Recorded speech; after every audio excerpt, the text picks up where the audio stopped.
PlayStation.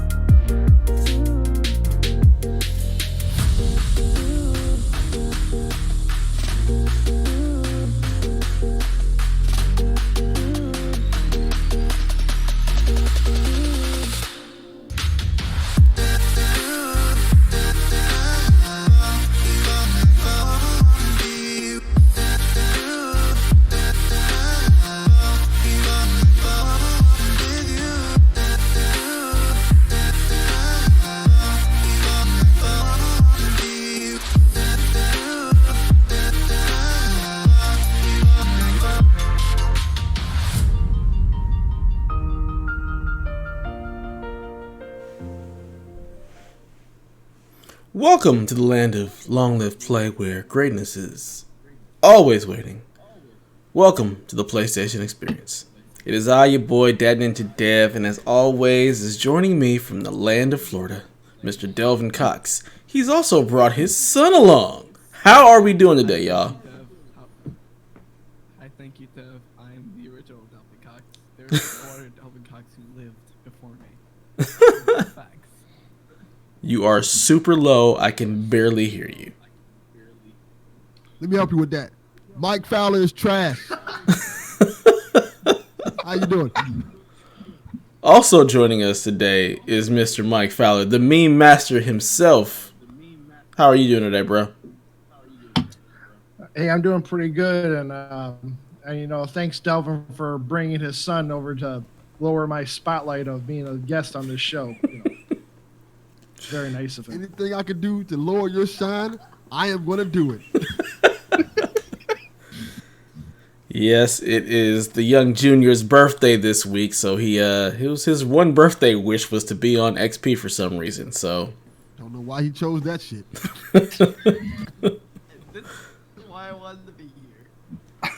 also joining us is the Platinum Princess herself, hailing from the Great White North. How are you this morning? 2 platinums in 2 weeks. Platinum Miles Morales. I'm doing great. Awesome. All the platinums. So, how's everybody been this week? We're going to start with Haley, because ladies first. I mean, generally all right. Like I said, I platinum Miles Morales. Don't really have any other life updates because, my next shift is December 3rd. That's stupid. So I platinum Miles, and I've just been focusing on Valhalla since then. So. Nice. Very nice. And we'll go to our guest next, Mr. Mike Fowler. How has your week been? It's been pretty good, and I platinumed 3 games. Oh. I did Miles Morales, Fancy. Astro's Playroom, and Bug Snacks. Very Within nice. this Very time nice. frame. And they're all pretty good. Literally just Ape Escape, but with first person. What's up? What? Say it one more I time. said this before to my friends. I'll say again. Bud Snap is basically Ape Escape, but with just bugs and with that or animals and first person. That's actually a really Like good that. interpretation of it. Besides the story, if you didn't finish the story, that goes really left field onto like the Island of Dr. Moreau style compared to Ape Escape. Think my son knows what the Island of Dr. Monroe is? I didn't want to say. I'll be well, honest. it's I kinda don't know like what that- it is either. Okay, it's like that new show, the new Fantasy Island movie. That movie is horrible. It's in my I queue to didn't- I'm watch talking about- because Lucy Hale, but yeah, I've heard it's bad. So. It's horrible. No, I it watched just last goes week. into It's a. trash. I don't want to spoil it. It's like Spoil Bug it. It Snacks. sucks. Bug Snacks has a. I'm not going to spoil it. I wanted to. No, about Bug Snacks. But the idea that it's a little bit darker what Bug Snacks are. That's what I figured based on you calling it the Island of Dr. Moreau. So that'll be interesting if I ever get around Because you're to old playing enough it. to know, Dev. This is true. I'm old as hell. There's no lies there. No lies were told. What about you, Delvin? How's your week been? go ahead first. Oh, how was your week? My week has mostly been fine. It's just been finishing school so I can actually have a break, and helping Dad installing a shelf for me. Nice. Yep. And we got to play Zelda after a lot of things. Miles Morales is being a jerk, but we'll get to that.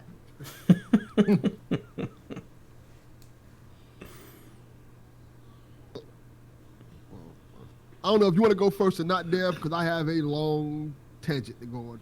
Sure, I'll go ahead and go. My week was long as all hell. It's my son's birthday this week, so there was a lot of prep going on, prepping for Thanksgiving, dealing with my mom. So it was just a really long week. I barely played any video games.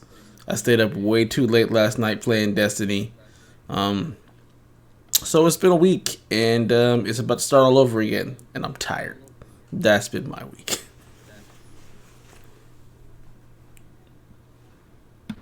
It was a nice design on the garage door, though. Thank you. I guess let me get into it. For those who haven't seen on Twitter, in my famous "Suck It, Mike Fowler" tweet, I have the PS5. But I wanted to talk about something more because I don't know. Does anybody in PSVG have both the PS5 and Xbox Series X in particular? You, and I think that's about it. See? No, wait. Elaine does too. Okay. Good answer. I wanted to talk about how similar and different they are in my experiences with both of them, because I think this is kind of important for those who don't know. So, first and foremost, let me say this. Getting the PS5 in, all that I've been hearing is the box is horrible looking and stuff like that. It's big and gigantic. So I'm expecting to see this monstrosity. It's not really that. It's not an ugly system at all. I will say this. I don't know if you guys experienced this problem, because all of us have the disc-based PS5, right? Oh yeah, Haley did get one. Yeah. Yeah, all discs. It was the only one. We've all got discs. It's the only one that was available when I bought mine. So when the first thing I did was because I have several discs that I wanted to upgrade and stuff like that. I put the disc in, and I didn't know which way the disc went in, because the way it looks like the disc goes in is not the way it goes in. It goes in facing the side where it doesn't look like there's any mechanical parts on it. I actually made that same mistake. I made that same exact mistake. Yeah, because it goes in on the side that's like kind of flat, as opposed to the side that's bulky. But it doesn't do anything to the disc. Like, it just says unreadable disc, and you can spit it right back out. So it didn't cause any damage or nothing like that. But my experience with both of these consoles were very different for reasons. I think part of it's my fault. I mean, see, I don't have to worry about that because mine's horizontal, so I know exactly which way the disc goes in. You're one of those people. But I have no space for it otherwise, and I'm not missing out on a PS5. Deal with it. Well, Chalfie has this on the floor, so. But Chalfie's looks like he's like humidifying his room. It does look like that. But I digress. So let me talk. I guess I'll talk a little bit about my Xbox experience first. The first thing I noticed about the Xbox Series X is it's super simple to transfer all your save data over, and it just works. Like, once I plugged in the Xbox Series X, signed in, everything was there. All my stuff was there. My save files, everything was pretty much there. I just started like playing games, and I was in. Only problem I had was I had to upload Gears 5, and when it updated, for some reason, it wouldn't let me play any of the game. So I had to delete my Gears 5 file and re-download it. But after that, it worked fine. And this is my problem so far with the Xbox. If you don't, I will take full responsibility for this in terms of I should have prepared better for the Xbox, because my whole idea was I want the Xbox Series X, and I was gonna make sure I play what is it called on it? Cyberpunk. That was gonna be the system I was gonna play Cyberpunk on. So when Cyberpunk got delayed, I essentially didn't have anything to play on my Series X. Because even though I wasn't really planning on getting Assassin's Creed, Valhalla, and Watch Dogs I had already got on PS4. Hey, Delvin Jr., you make sure your dad gets that, okay? You make sure your dad gets Valhalla. I know you've already shown interest because you asked me about it last night, but, like, make sure your dad gets Valhalla. Yeah, that's probably going to end up happening. But, so I just said, let me just get Game Pass. So I got Game Pass again. And the thing about it is, going through it, I felt like, and it's not a knock on them at all, it just felt like old games are old. Everything I looked at the Game Pass, I'm like, I don't want to play this right now. This is old. I've already seen this. I played a version of this. I didn't feel like I got that next gen experience. Even with the new game on there, which is Gears Tactics, I played it for an hour. I was like, this is great, but it's XCOM. And that's not something you want to showcase your console with. I played Ori, and I like Ori a lot, and it looks beautiful on this Series X. But I found myself not wanting to play it because I didn't get Assassin's Creed Valhalla for it, so I didn't get to experience like Donnie experienced with it. Like, oh, this is beautiful, this is amazing. I didn't get Watch Dogs on it, so I was kind of in this holding pattern, waiting till my PS5 got here to try those games. Mm-hmm. The difference between Valhalla is extremely noticeable if you're playing from a PS4 or an Xbox One and moving to the next gen. It's extremely noticeable. Yeah, I figured that much, and that's why I didn't want to. I said, let me just wait. But the system itself is fast. I like how, I forgot what they call it, where you can switch from game to game. Quick resume. Smart delivery is awesome, by the way. But what is it called when you can switch from game to game? It's called Quick Resume. Quick Resume. That works perfectly. I didn't have any problems with it when I tried it. The Xbox Store, I haven't played it, my Xbox, since they updated the store. So when I got into the store now, it was a breath of fresh air to me. I liked it. I'm like, oh, this is easier for me to find things. This is super smooth, super fast. I enjoyed it. I found a game for like $7. I forgot the name of the game, but it's really good. For a $7 game, it looks good. And it's Series X compatible. I forgot the name of it, but it's really, really good for a $7 price as a first-person shooter. And I like the Series X, but my biggest problem with it so far is the fact that because they don't have a Halo Infinite or something like that, it didn't make me want to play it and continue to play it, because I felt like, even with Game Pass, all the games with Game Pass are great and cool, but I played most of those games last gen. So like, do I really want to go back to this game? Now, I mean, I still need to finish Gears 5, but like, I need an Xbox for that, so. Yeah, even with Gears 5, I started playing that again. I was enjoying my time because I haven't finished it, but I felt like I've already played Gears, and I'm already halfway through it. So it's like, do I want to keep playing this? So I found myself, like Dev mentioned on the podcast last week, going back, because I think what happened was my Gears 5 crashed, and I said, screw this, I'm going to go with my PlayStation. I found out that Miles Morales, I had the PS4 version of that game as well, so I started playing that. Now let's get to the PS5, my thoughts on the PS5. In terms of updating my system current to with everything I had, it was a lot harder than it was to do the Series X, which is surprising. Like, I know like they have like the transferring where you can just basically like, hey, your PS4 is here. It didn't work for me. Like, I tried it 3 times, I couldn't get it to work. And then when I tried to take all my saves from the cloud and put them into the PS5, it was taking forever.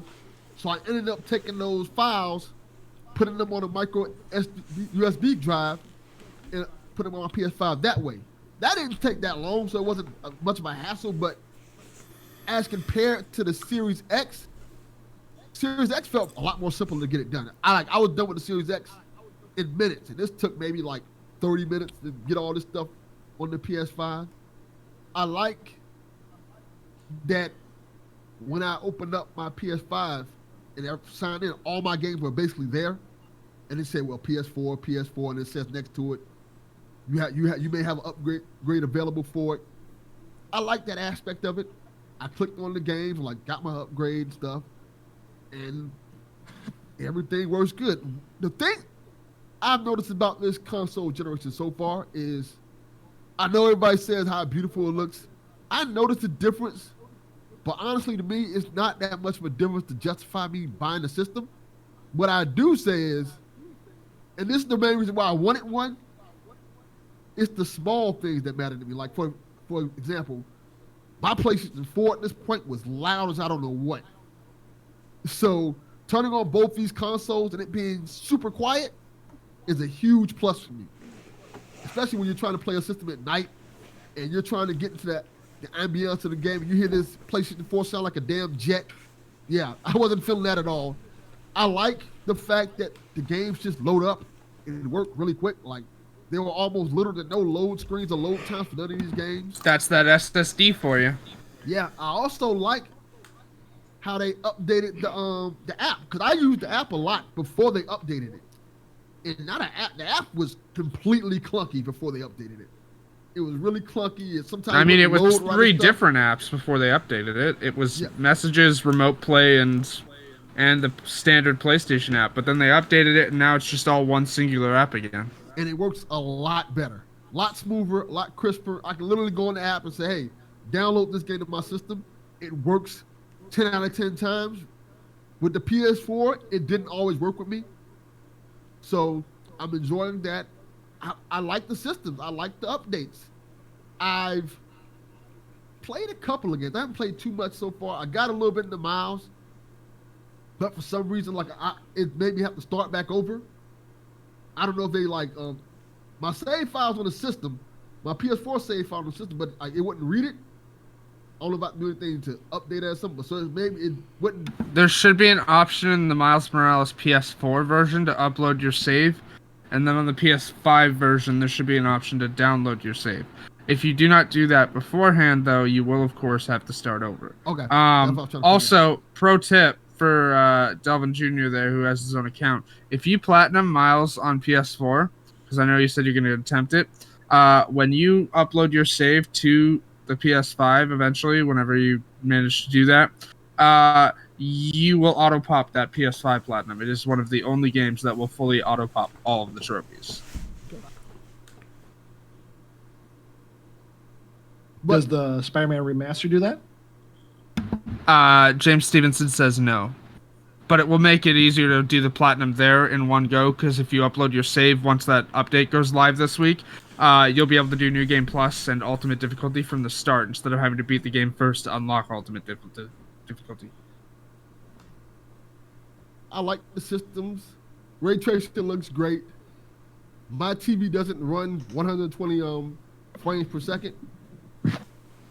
I know a lot of people were gushing over how different that looks, but so I didn't experience that part of it. But the games look great. They look fine. I like the little things they've done so far with this PS5 in terms of the UI, the store. I will say this though, it took me a little bit of time to get used to where the power button is and off.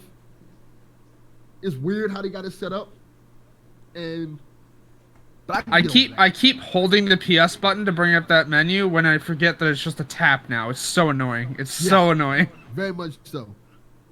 But I think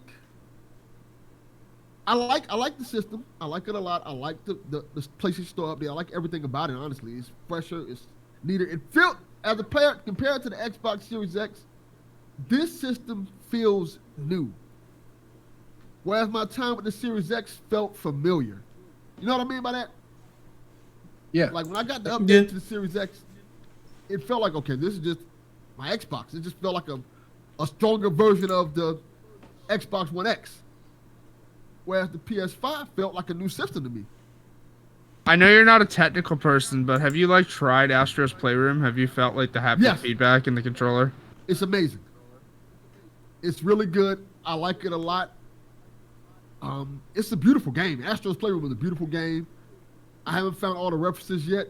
I'm not that far in it, but I like it a lot. It plays like a Mario game for PlayStation, and I'll tell you how cool this is. in terms of this game. His mom walked by seeing me play this game, and the first thing she said was, "That character's adorable. I want a plushie of that character." So that tells you this character is marketable on a big level. Like, his mom doesn't like games like that, and if she saw a character like that, like, oh, that character looks cool, I want a plushie of that character. That says a lot about that character. I'm actually very surprised there isn't already one in the PlayStation Gear store. Not that it would be affordable, considering they have $800 jackets. Yeah, that's ridiculous. But yeah, I look for one. I don't see any type of merchandise for Astro at all. But overall, I think both systems are great. I feel like if you're a PlayStation fan and you want to just play those Xbox games, I feel like it'd be a good investment to get the $300 Xbox instead of the $500 one. Because I got a question for you, Delvin. Be my guest. Your PS4 did you transition from a PS4 Pro to the PS4 Yes. PS5? Yes, that is correct. I wonder if that's why you feel. Of course, there's still a jump of graphical reasons, but I wonder if that's why you feel like some of the games you like. Yeah, you could probably play them on an older gen and still be fine with them. I think you're right. Because I mean, I updated from a PS4 Pro to a PS5, and literally the graphical leap is great. The speed boost is great. Mine wasn't a monster and loud like other people's, much to Dev's disdain. He keeps calling me a liar over it, but I swear my PS4 did not sound like a jet engine when running Ghost of Tsushima or The Last of Us Part 2 or any of that. But I can still tell a graphical leap. It's not like they got a new TV. I want that nano cell, but only getting one shift a week, that's going to be a while. Right. But the big leap, I can still tell the difference. The thing with Delvin is I don't think he notices it as much because he doesn't really care about that stuff.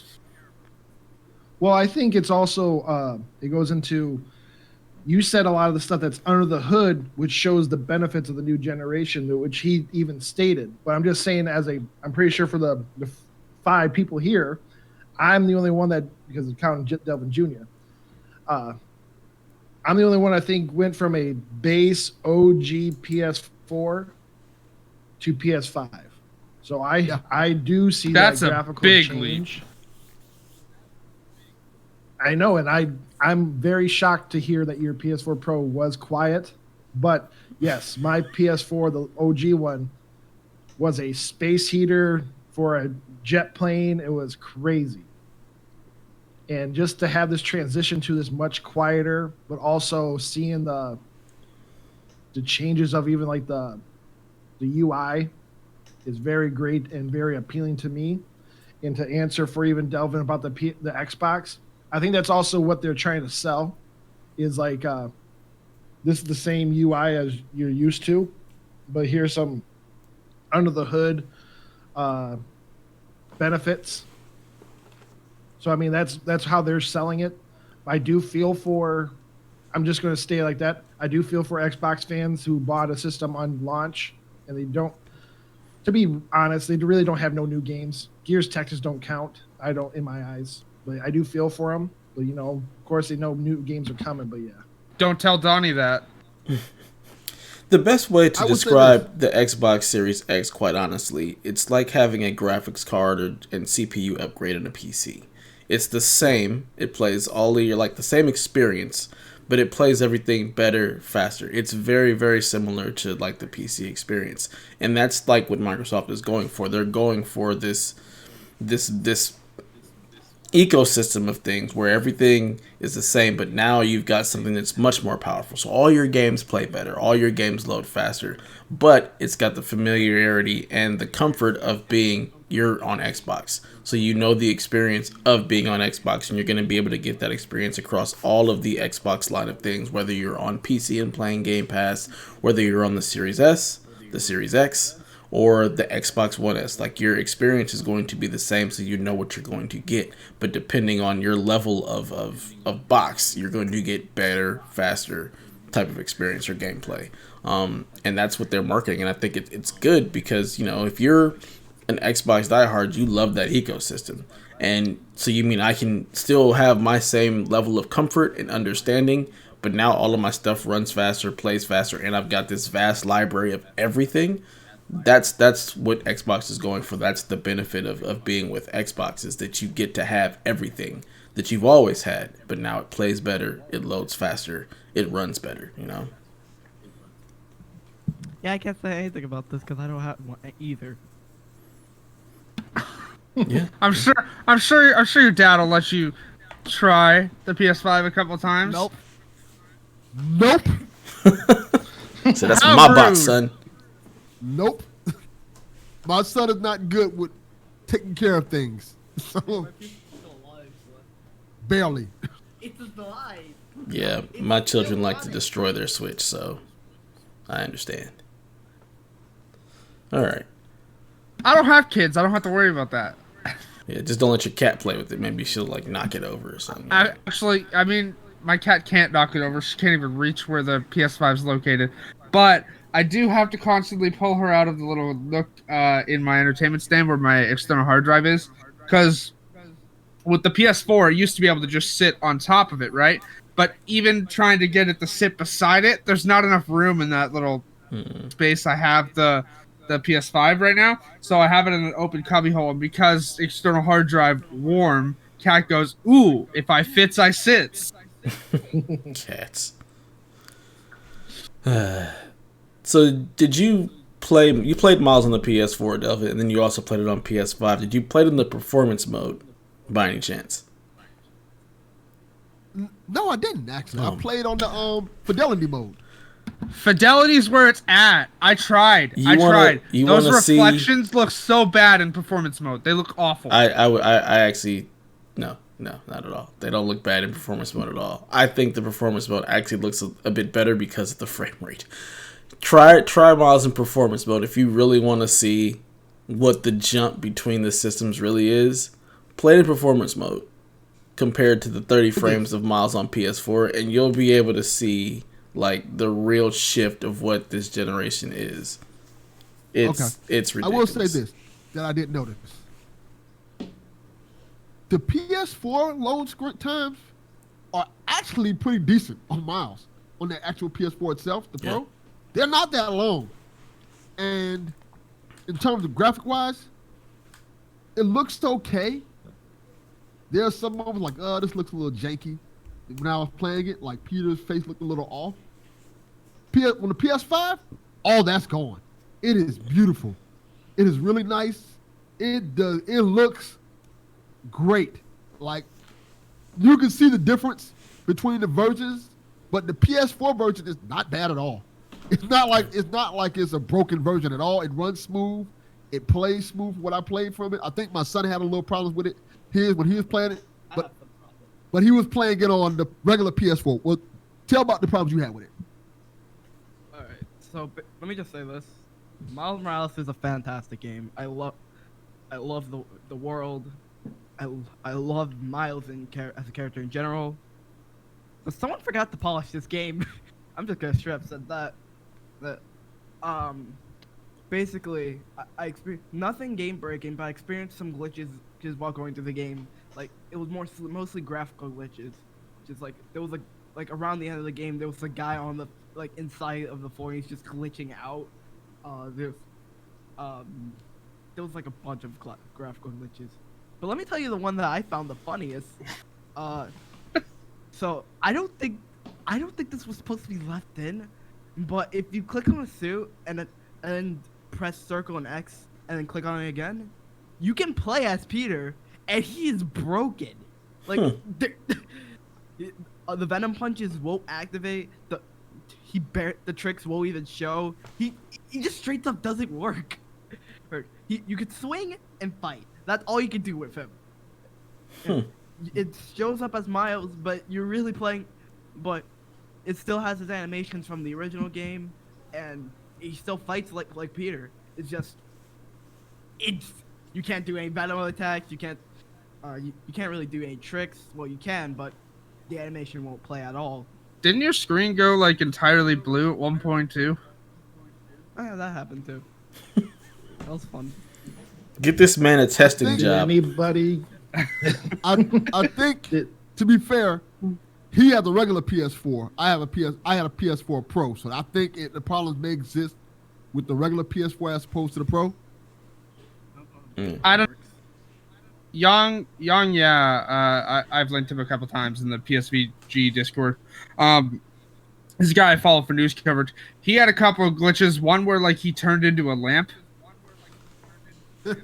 He was swinging I around was as a gonna say, lamp, did anybody switch to God, I want Spider that Brick? to happen to me. and Spider Brick? he also got he yeah. Someone had their like entire body turned into a brick. There's a couple of glitches in this game that are really weird. Actually, another interesting difference is the Chrysler Building isn't in this game. So it's in Spider-Man 2018, but it's not in Miles Morales. In its place is like this weird brick statue. But even so, if you hit the wrong edge on that building, you can turn into a dumpster. It's really weird. Like there's a bunch of like, hey, you'll get stuck in items and become them, or my friend Becca's friend Gavin, I know that's a weird way to phrase that, essentially had in one of those things where you switch from playing as like Miles as Spider-Man to Miles, essentially his entire body was missing, but all that was visible was his head. Like it was invisible, and the way it showed is that like it looked like Miles was naked. That But, actually like, happened to me, except yeah. it was when it was a mission where Miles was just Miles, not Yeah, Spider-Man. yeah. And it just he didn't had a body. Which Just was his head. The funniest thing I've ever seen. I had a couple glitches with the PS5 one. Nothing with Spider Brick, but I connected some dots involved with the activity cards. When I try to jump into the game with the activity card, it made me stick to whatever costume I was. And at that moment in time, I was that homemade one with the Timberlands and everything. And the funnier, so like you can go to the menu and try to switch to a suit. It didn't change it in the game.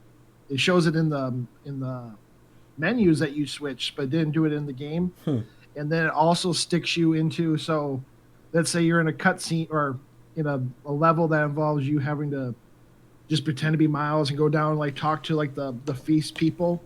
No, I was still Spider-Man in the suit, just talking as Miles. They're like, "Hey, Miles," and even though he's wearing the suit. And then one of the bigger ones was Get out. yeah, one of the bigger ones was after I hit the 100% on my one game mode, it somehow glitched me into worrying about that bodega mission and kept me at 99. Luckily, I got the trophy and I was already going into my new game plus, but just the idea, I'm like, that sucked. I have not experienced any of these glitches, but Not a glitch, but I will say when going for the platinum for Miles, it's really annoying that one of the things that you need to get 100% for the districts does not become available for you to grab until after the story is complete. You literally cannot grab these collectibles until after the story is finished. There's only 7 of them, but it's still super annoying that like I'm not gonna spoil like why you're collecting them or anything like that, but like postcards, you can't collect them until after you finish the story. Like, yeah, there's a good reason for it, I guess, but like it's I was going to super say annoying. there's a decent reason. Especially as someone, as Dev has said, like he generally doesn't go for a platinum unless he can finish everything as he rolls credits. But he can't do that this time because these collectibles don't become available until after you roll credits. I mean, granted, he'd have to play through the game again on New Game Plus because there's a literal New Game Plus trophy in the list. Yeah. But Dev's already stated that he planned on trying to get this platinum anyways. I'm just making it clear to him now, hey, these collectibles don't become available until you finish the story. It's super weird. I think the new game plus is going to throw him off of that platinum run. I mean, but you can... Yeah. If I got to That's replay another- the game again, I'm not... No, that's not happening.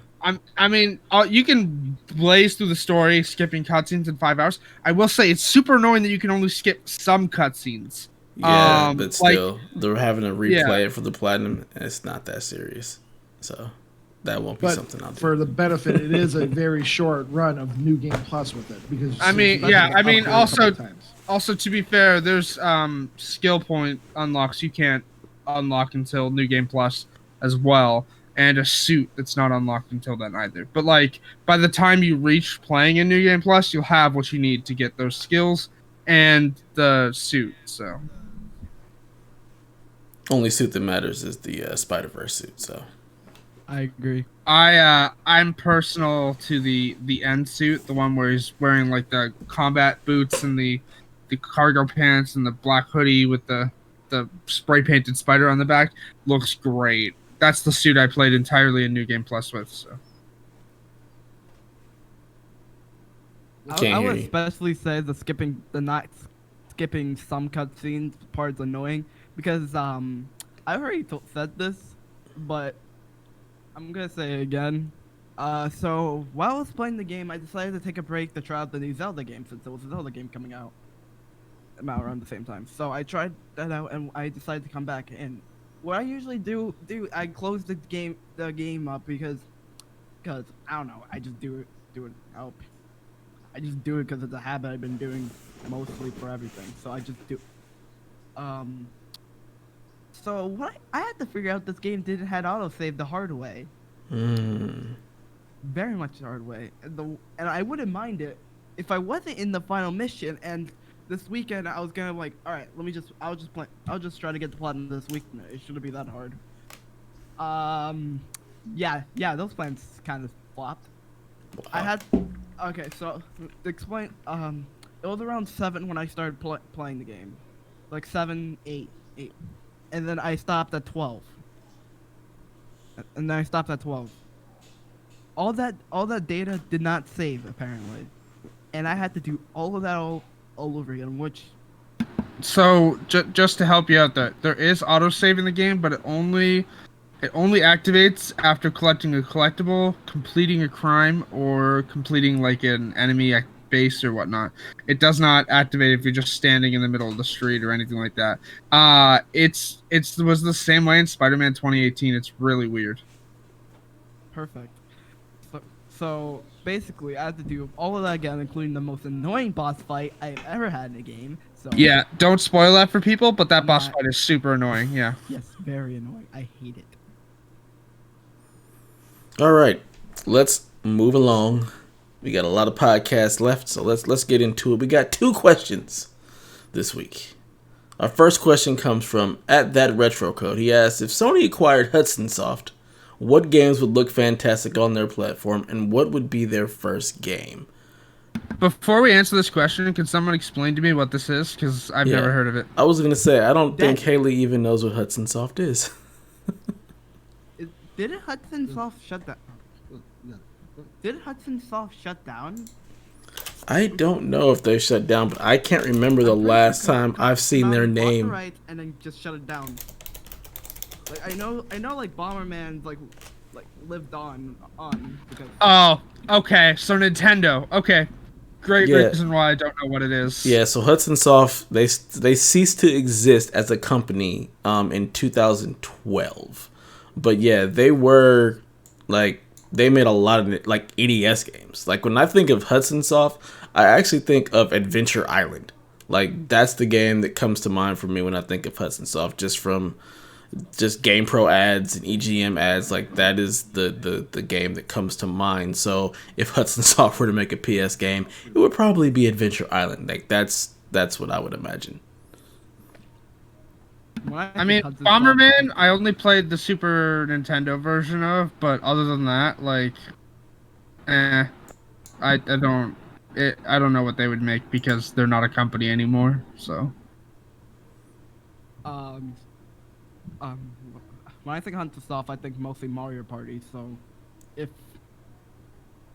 guess since I know a bit about Hudson Soft, like all I know is that Konami bought them out and then their death happened.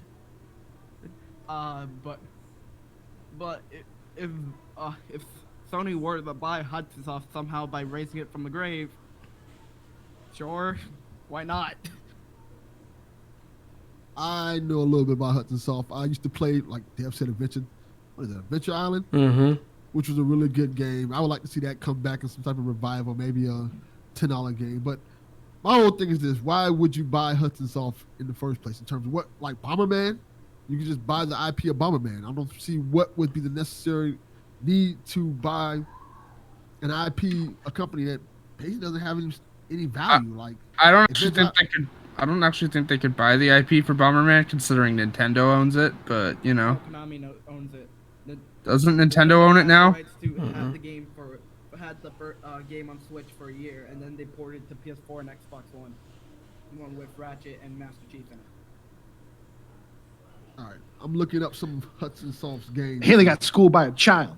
No, I got an answer. You watch your mouth. I got an answer for this man, because obviously you guys live in the literal world. This is a fantasy world he's asking. So the answer is Bomberman would come to PlayStation.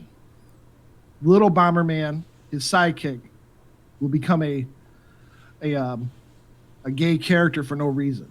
Bomberman will also be talking about stories of what is affecting the war crimes of Libya. Neil Druckmann directing this. I feel like you're mentioning. No, that was a joke. And of course, I figured it was a joke because I was like, those have no correlation, and also, yikes. And then also, for the gentleman's question, Adventure Island, I hope, would be maybe outsourced to Blue Point to do like a remake for PlayStation. And then also, just to throw it out there, because I did do research, Hudson Soft also did co-develop Bloody Roar, and that would be awesome if Sony owned Bloody Roar again and started throwing out some more fighting of the Bloody Roar franchise, because those are awesome. I have a list of some of the games they made, by the way. Bonk's Adventure, which is very popular that people liked at the time. Load Runner, which was a decently popular game. Adventure Island, Dungeon Explorer, Bomberman, of course, Marble Mania. Let's see.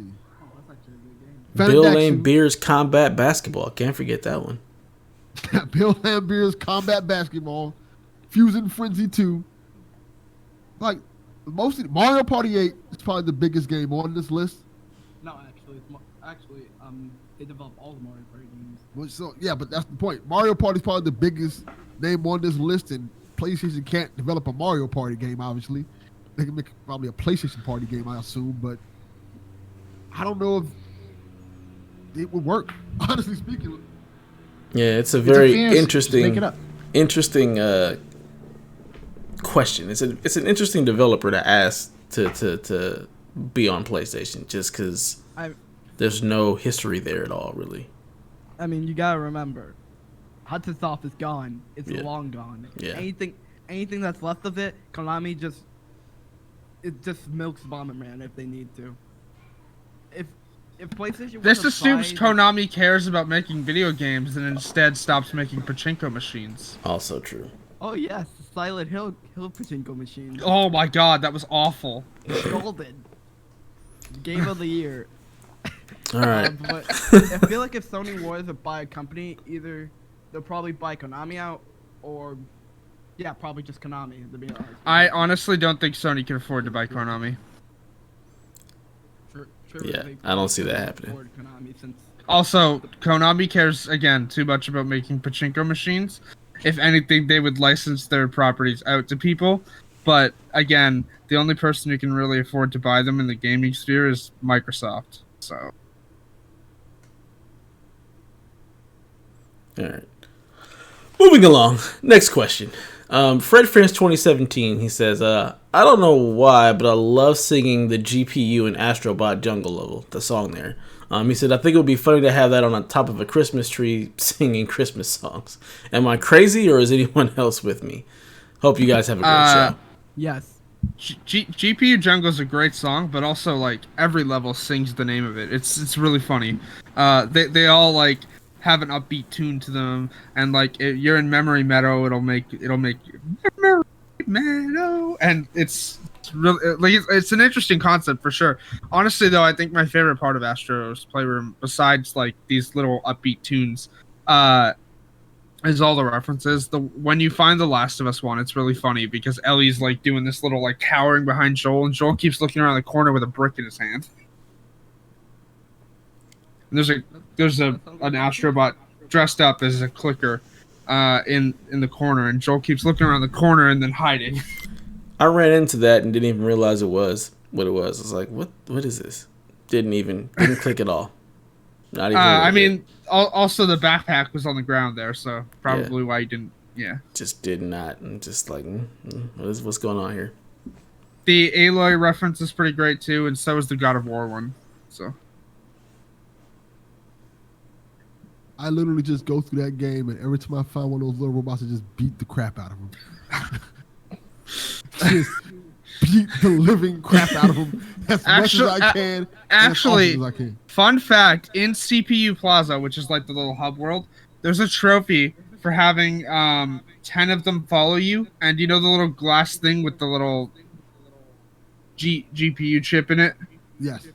Okay, if you punch like 10 of them, they'll start following you around CPU Plaza. If you stand on the glass with all 10 of them on it and punch until the GPU chip punches you, you get a trophy for it. Cool. Why? Pretty cool. I have been beating the living crap out of them. It is my new joy in life. Just to punch those little robots and see their reaction, knowing they're not going to do nothing about it. So every time you beat a PS5, jump into Astro, beat the robots up, and then move into whatever game you're gonna play. Yeah, pretty much.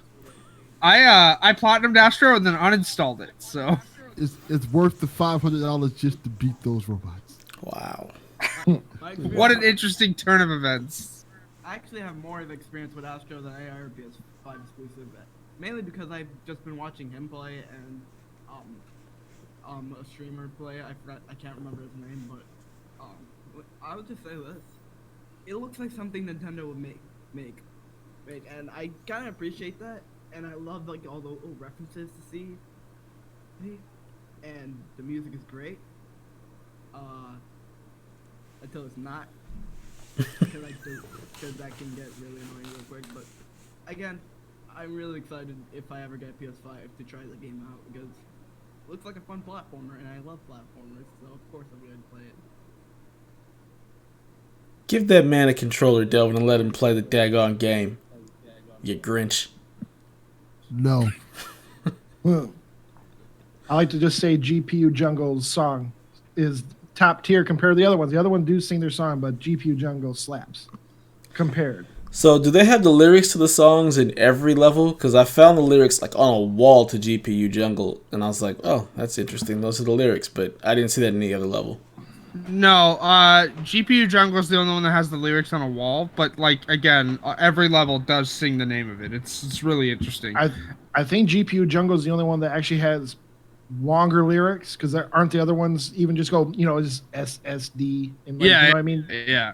The other GPU ones Jungle is the only one with the song. The other ones are more of like just an upbeat singing the name of the level, like SSD. Yeah, if and you then couldn't tell, I didn't play a whole lot of this game.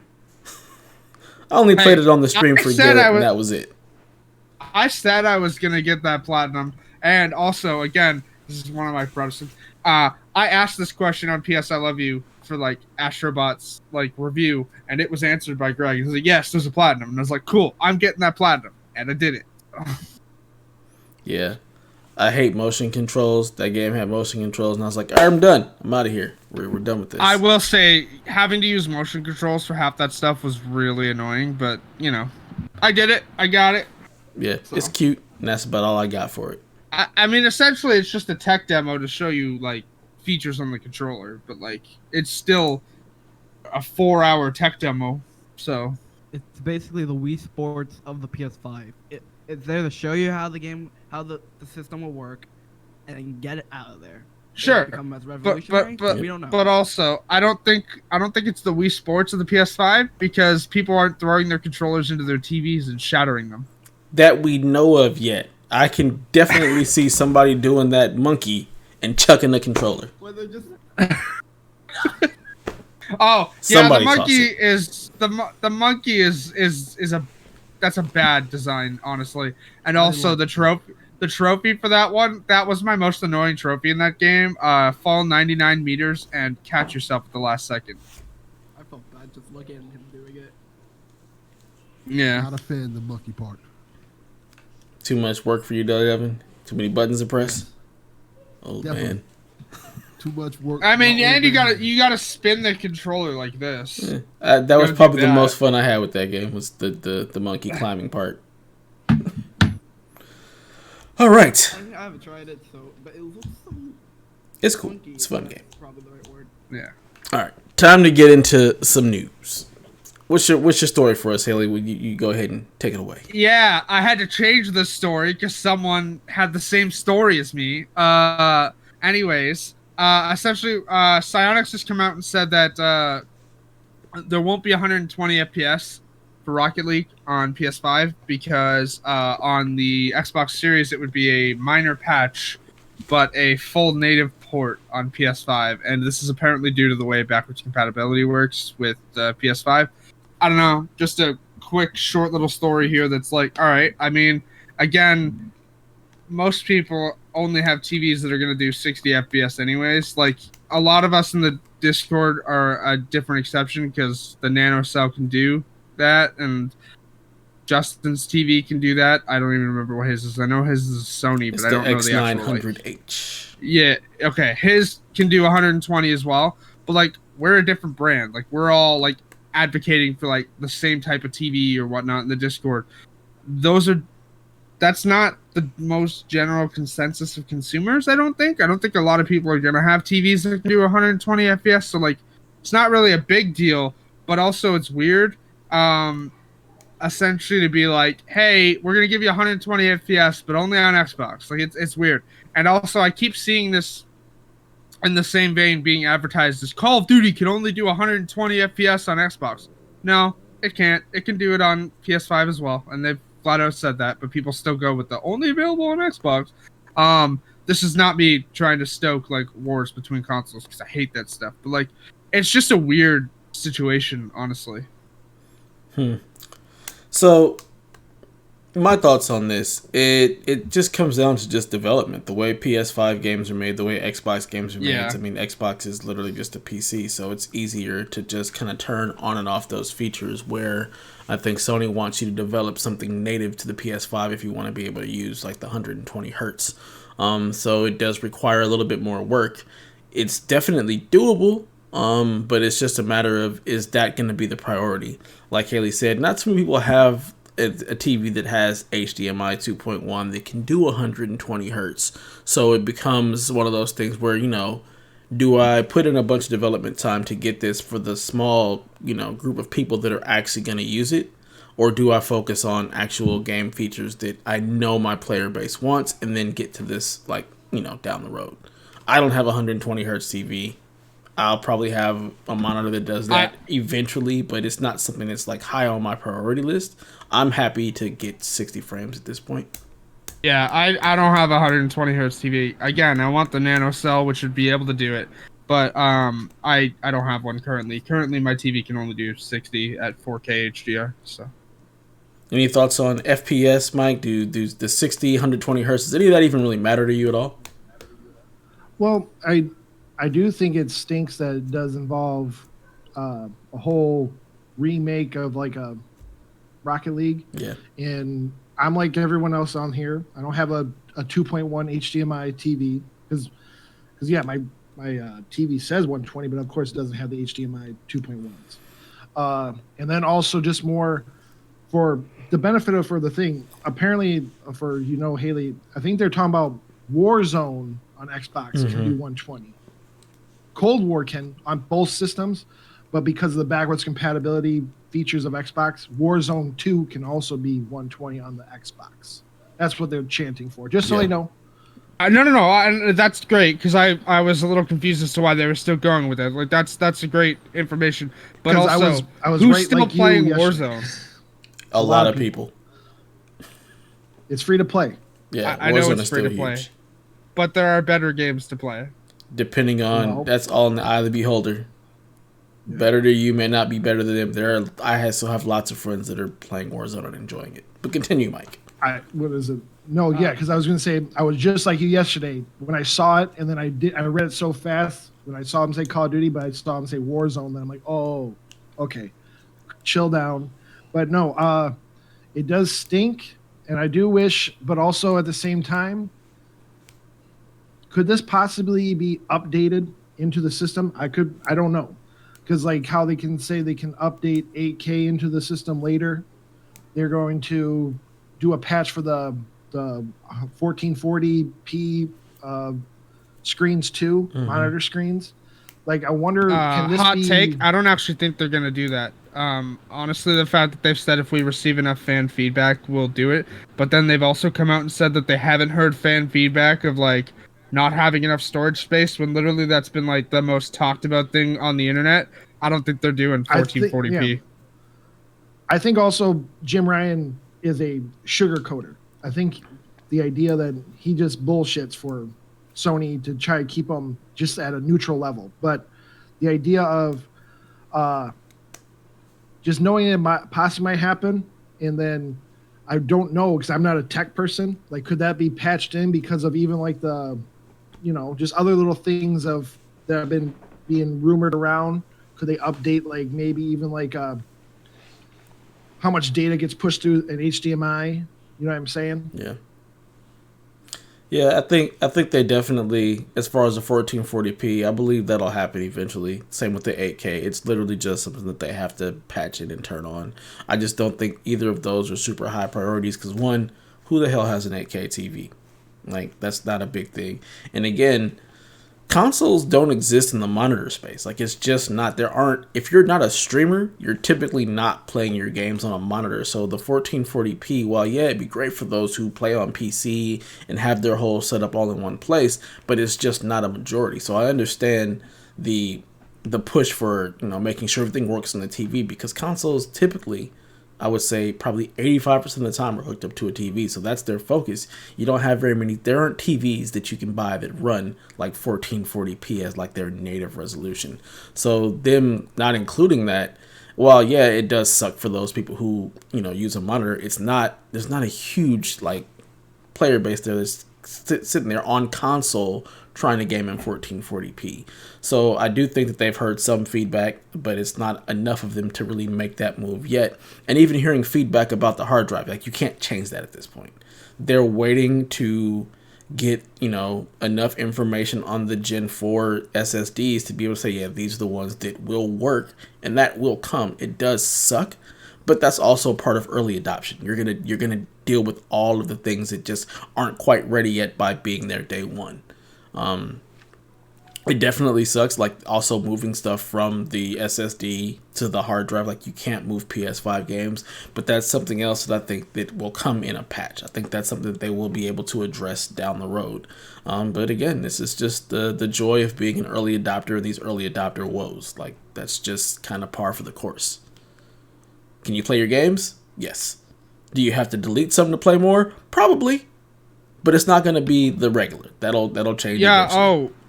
Also, slight update, because you asked me last week if Watch Dogs uses the card system.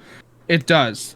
But I will also say I ceded my time with Watch Dogs. I'm done. I uninstalled it. And instead, I installed the free Mortal Kombat 11 PS5 upgrade. So, which also has a separate trophy list. So I may indeed buy the Control Ultimate Edition, because it means I can earn that plat again, which, heck yeah, because Control is a great plat. That's a fun game. I know it didn't have a separate list on PS4, but like I the way everything's working, I guess it's gonna have a separate list on PS5, so I'll earn that again. That was a great game. Plus, I want to see all the ray tracing in Control as well, and it's on sale on the PlayStation Store right now for like $30 in Canada. I know it's $20 in the States. It's the same thing on Xbox as well. It's on sale right now. So, I mean, granted, I don't really want to be rewarding 505 for this nonsense, but like, it's on sale and I'm not paying full price for it. So, yeah. $20 is definitely a really good price for that. Yeah. You gonna say something, Delvin, about frames? You probably can't even see them, so. No. Yeah, I didn't think so. So that's exactly the answer I expected from Delvin. Doesn't give a crap about this at all. As soon as When you I play see them, Miles I'm in like, okay, that's performance cool. mode, I need you to ping me and let me know what you think. Okay, I will do that. Now to the person who actually cares about frames. I think it does like 120p. Wait, not 120 frames. That's right, how you say it, right? Yes. I think it will get patched for most games. Games like the games that are probably running on 60 frames right now will probably get patched on PS5 to 120 frames. It's just a matter of time and waiting. And if you don't like it, you can just wait. I mean, It's gonna happen eventually. Good answer, Delvin Jr. Yep. It'll come. Just be patient. That's my line. All right, our next story, Delvin. What you got for us, bruh? I think this is a story that kind of touched me in terms of how everything goes. In Miles Morales, they have multiple tributes to Chadwick Boseman in the game, and it kind of hit me hard because it's still. For those who don't know, like Chadwick Boseman's death hit me hard in terms of, and my son can attest to this because Black Panther was that movie for me. That movie that you can see, pure black excellence, amazing movie.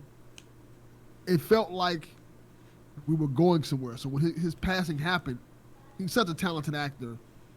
It meant a lot to me, and it means a lot to me to see that in the Spider-Man, Miles Morales, which I think is fitting, they named the road after him. And if I'm correct, it's on 42nd. It's 42nd Street. 42nd Street, which is basically after him playing Jackie Robinson. Correct. And it's between 3rd Avenue and 1st Avenue. And I think that's cool that we've gotten to this point in video games where we can do these sorts of tributes to people who kind of just like revolutionized things we love. Like Black Panther, whether you liked it or not, is a revolutionary movie. I actually still haven't seen it. It's in my queue to watch. So yeah, it's excellent. It's one of the first superhero movies with that type of budget that's as successful as it is, and it's an amazing movie. I think I've said this before. It feels like Black Star Wars in terms of when you're watching the movie and you first see Wakanda, it's like another planet. Mm-hmm. The technology, the way it looks, it's amazing, and it's something we've never seen before. Not only in black cinema, just in cinema in general, in terms of seeing black people portrayed in that way. Hold And on. it's dope that we have video game companies, and not only video game companies, recognizing the importance of Chadwick Boseman to not only the black community, but just to the culture in general. And I'm happy that he will forever live on in this game. I know there's another tribute that I haven't seen. I know Haley, you've seen it, so you can talk about that more. There's another tribute in the end credits as well. That's like in loving memory of Chadwick Boseman and stuff like that. There's also a straight up like statue of Stan Lee in the game as well. For anyone who's played Spider-Man 2018, you'll know that like that cameo was a big thing. Like it was brought up. Essentially, it's outside the same diner where you would see him in 2018. Essentially, he's just like a statue outside, and you interact with it. There's even a trophy for it, but like the statue looks cool. It's modeled like it looks exactly like Stan Lee. It's great. But yeah, the tribute to Chadwick Boseman is great. And this, by the way, was the same story that Delvin and I both had, so that's why I had to grab a story last minute. Oh, hold up, before anybody else goes, Delvin, I want you to give your thoughts on it because you're a big Chadwick Boseman fan. You like, and also Miles Morales is kind of your thing because you are part black, part Latino. So Chadwick Boseman's death kind of felt unreal to me. Like, wow. And the main, when they announced like they were, I kind of just got, because I don't think, I'll say this, I might be wrong, but I don't think They announced it in the cast. yeah, they did. No, they're doing the movie still. They haven't announced that yet. But I would say this, I don't think anyone can do Chadwick Boseman's like take on Black Panther. Technical difficulties. Hold on, real quick while they're checking that. Haley, you haven't seen Black Panther? I have not. No, I have Disney Plus and it's in my queue. So. All right, this is a good show you guys got, but you know you got to do some management around here. She has not seen Black Panther. Delvin Jr. might have a seat. I will end you. I will end you. You definitely need to watch Black Panther. I don't know how. I mean, again, it's in my queue. It's in my queue. I just have other things that I have to focus on first. You waited so long because they're black? We're Stop. I swear to God, that's the third time someone's made that joke to me, and it's not funny. It's not. That's not why I haven't watched it. Well, it's escalated. So go ahead and finish telling about Black Panther. I was just saying this. It really touched me that they decided to tribute Chadwick Boseman's death, mainly because the fact that it's not Black Panther's game. It's my, and I really appreciate that they still acknowledge the fact that a legend basically passed away, and I really appreciate that. It kind of reminds me of, like, I know probably none of you care about Fortnite at all, but it kind of reminds me when they just added the Black Panther statue. I think I'm the only one here who's actually played Fortnite besides you. So, but yes, the statue in Fortnite was really cool. I thought it was cool. I didn't know how to feel about it at first because it was like a couple days after the death, but after like taking some thought, like yeah, it's really nice that they decided to acknowledge the death. I think in these times with everything that's going on in the country and things like that, being able to take time to appreciate people who have contributed to making this world a better place, whether it's with inclusiveness, because I think Black Panther is a movie that kind of did that, you know, or just anything. Like Stan Lee also. Stan Lee was always about inclusiveness and just bringing people together, uniting people. Like there's a documentary series on Netflix. I think you guys should check out called The 616. Mm-hmm. That's on Disney Plus. It's not Disney on Plus, Netflix. But yes. But on the first episode, they talk about the Japanese Spider-Man. And what's cool about that is the guy who brought the Japanese Spider-Man to Japan, when they showed like the footage of it to the American execs, they hated it because they didn't get the cultural references and the cultural difference of it. And this guy was like, I'm going to get fired. Like, and this was like in the 70s and stuff like that. He's like, I'm going to get fired and my career's over. He's thinking his career's over. All of a sudden, Stan Lee comes up and says, I love it. I love that they did such a different take on Spider-Man and they made it their own. Yeah. And I think that's dope. On the topic of Stan Lee here, because I don't know if y'all remember, but like Andrew Garfield was interviewed about like who we want, like after this was of course before the Amazing Spider-Man series got shelved for the Tom Holland stuff, right? Andrew Garfield was interviewed about who he wanted his next love interest to be in like this next Spider-Man movie, and he made a joke about Michael B. Jordan and why not discover that Peter's bi or whatnot, right? And people attributed Stan Lee commenting like, "Hey, we're not gonna do that," as being like, "Well, Stan Lee's homophobic." No, Stan Lee was like, "No, Stan Lee is not homophobic." Stan Lee was literally like, "Hey, that's a great concept, but we already have like stories planned out for these movies. We can explore that later." And there's also references to stuff like that with like Clint and Steve or whatnot in the comics too. But like Stan Lee was great about that stuff.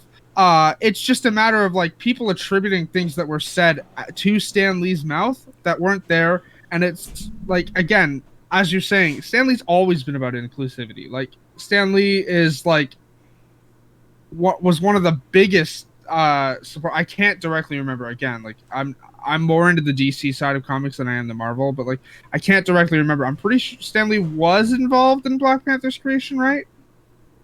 Sure. And also the X-Men, which is basically about racism and culture in America. Yes, and also yes, the racism part as well, but also the gay thing as well. Yes. When trying to like talk about curing the X-Men and stuff like that. Yeah. That's very much But yeah, it's just great that this is in there.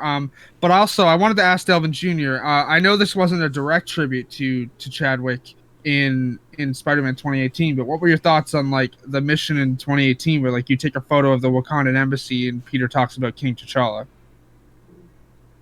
2018. Yeah, yeah. I thought that was cool. I like the like references they made.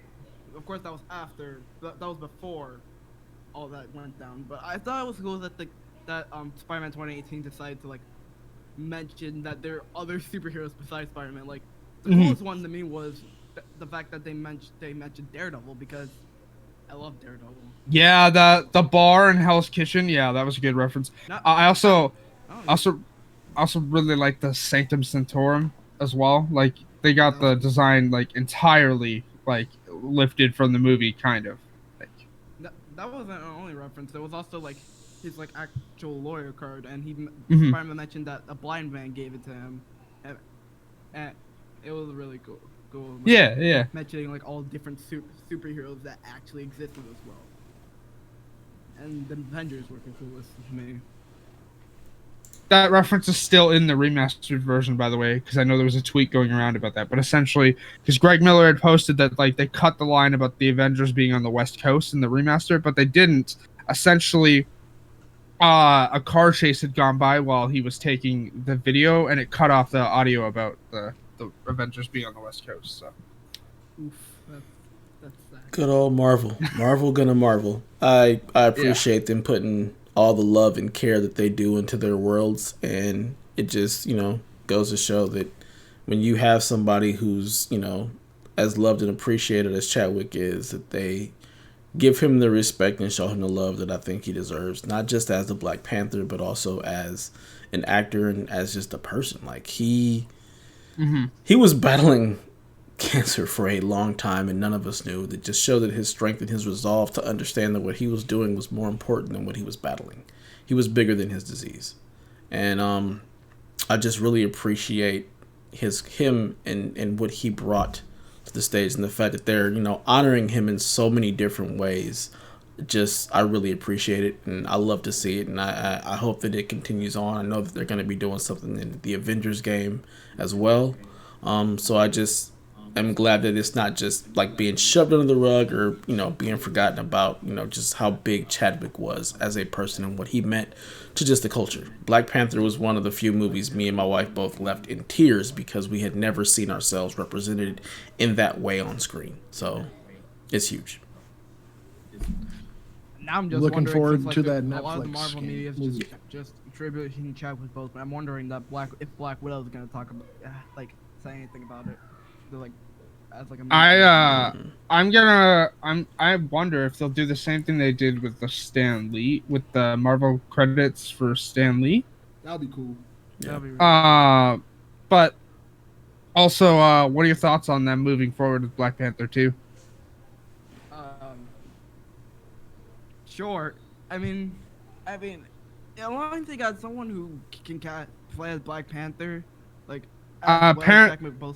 apparently, according to the IGN article, it's gonna have a bigger focus on Shuri. And I think I already know what the plot's gonna be. But I'm just really hoping that they just make this movie as good as the first one, because little trivia, when I first saw the movie, I didn't really like it as much, because I saw it with my cousins. I didn't really like it as much, and then I rewatched it, and then I rewatched it. I'm like, that was alright. And then like before Endgame, I decided to rewatch like a bunch of Marvel movies, and that was one of them, because I still didn't know how to feel about that movie. And after rewatching it, it was great. I loved it. It was definitely like one of my favorite Marvel movies. Like, it is a fantastic movie. Words cannot even describe how great that movie was. I want to say that I've been thinking about them recasting Black Panther for a minute now, and I'm torn on it because part of me is like, that's Chadwick's legacy almost, and he played the role. I want to say 4 times. 3. He played in the Black Panther movie, Wait, no. Civil War, Endgame, and Infinity War. Yeah, 4 times.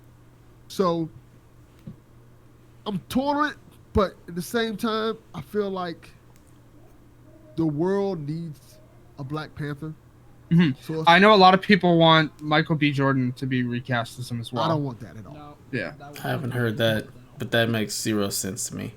I know it does. I know it does. I know he's the villain in Black Panther, but that's just a thing that keeps popping up on the internet.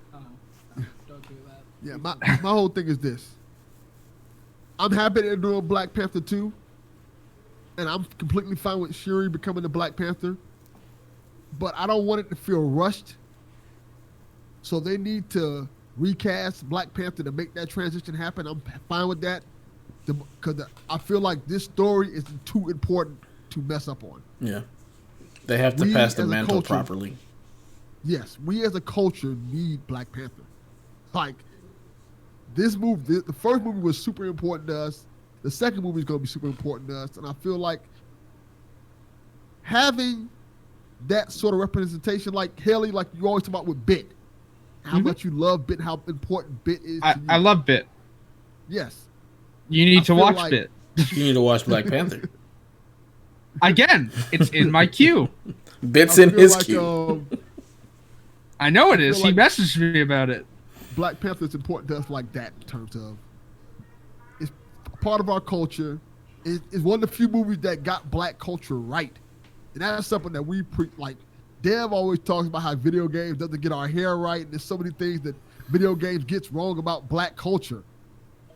And when you watch a movie that just gets it, like completely, it means a lot. I know it's weird to say this to certain people, like white people. I don't think they get it completely because most of modern day culture, movies about white people have been going on forever. So it's not new to them for a movie to get their culture right. With us, it's still new to us because the only time when we get movies about us that's right is usually done by us. And sometimes it comes off as a parody. You get what I'm saying? Yeah, oh Yeah. yeah. Medea. Black Panther doesn't feel like that. It's not that. Blade even. Blade, as great as Blade is, I love Blade to death. Blade is one of those movies that's not a black movie. Not at all. It just stars a black actor. Yeah. There's a stark difference. I wish with the Black Panther, to leave on this, I'm glad I don't even know how to feel about it. I kind of have a feeling like I wish they kind of did like that CJ facing of Chadwick to maybe pass the mantle through. I saw one idea of keep putting him in that plane of existence of where his dad is. The ancestral plane. Yeah. And maybe, yeah, make him pass the torch there in some way. But then at the same time, I do agree. I don't want it to feel rushed for the culture or even just fans in general. And how I'm going to say it, sucks that they used a lot of black actors in the first movie for everything. Because my first thought would be like an actor who would be a pretty good job, I think, would be the actor who plays Michael B. Jordan's dad. So T'Challa's uncle. Mm-hmm. He would have been a good like I don't want to call it replacement, but you know what I mean? A person at least to pretend to be T'Challa for this moments in time because he has a really good voice and He's got presence. he does. Yeah. He's awesome in This Is Us. Yep. So yeah. Yeah. But yeah, that's all I want to say. It's going to be hard. I think them giving it to Shuri feels natural and feels correct to make her take on the mantle of Black Panther. She's taken it on before in the comics, but then it's like, how do you pass that mantle on correctly to an actor that's going to have the stage presence? Are we going to just continue with Shuri as a Black Panther, or are we going to transfer that to somebody else? And how do you do that, and how do you do it right without it feeling rushed or feeling pandering? Yeah, they're apparently going into production next year. So June. Yeah. This whole situation's kind of reminding me of like the whole Heath Ledger situation because yeah, that whole Joker was thing supposed to actually. be- Let me because finish, Joker Haley. was originally supposed to be in Dark Knight Rises, Mhm.